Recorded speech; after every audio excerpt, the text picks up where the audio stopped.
All right, we are in week 4 of the course. This week we're taking the vocabulary and the writing and the text complexity information that you've already learned and taking it all a step further. So we're going to be talking about strategy instruction and really 4 big components of strategy instruction. We're going to talk about questioning strategies, comprehension strategies, vocabulary strategies, and writing strategies. So it's really the big thing with content area literacy is that you learn a variety of strategies that you can embed in your instruction and include in your course as much as possible. So we have, for your required reading, just the depth of knowledge chart. You're going to view the PowerPoint on strategy instruction. There are several demonstration videos of different strategies being used. For homework, you're going to write just a short observation from the videos. That's due by Monday, May 1st, and your student-friendly definition assignment in groups of 2 to 3 is also going to be due Monday, May 1st by 11:59 p.m. So you'll click on the folder and you'll see our objectives for the week, your required reading, which is the depth of knowledge chart. Then you have some videos on questioning strategies. You'll see a demonstration of blooms in the classroom, cold call, stretch it, and no opt-out, which are all questioning strategies you can use. Another short PowerPoint on the depth of knowledge chart. You'll see your strategy instruction discussion. This is what you're going to post after you viewed the videos and see what information you have found. There's 2 different videos here. You can choose if you want to watch the high school one or the elementary one, whichever you feel more comfortable with. Your week 4 presentation, all about strategies, and then the student-friendly definition assignment. This has a template associated with it to make it really easy for you, and then your student-friendly definition submission tab. So if you open up the template here,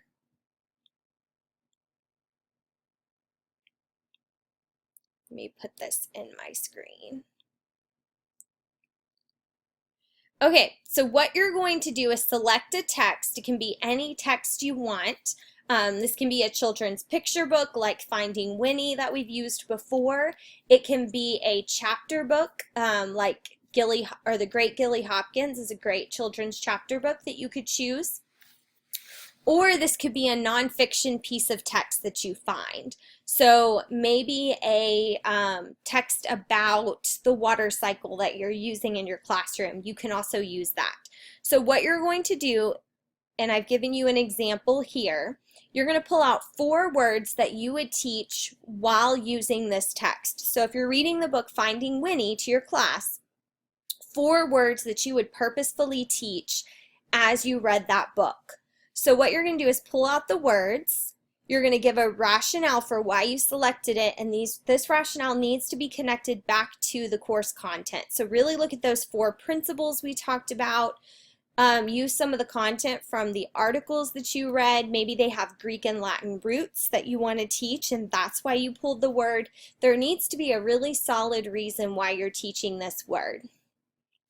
Then you're going to put whether you would teach this word before students read the text or after. Sometimes there's no way students will understand the text if they don't know the meaning of the word, and in those cases you want to teach it before. But if it's something where they need the exposure first, then you would teach it after.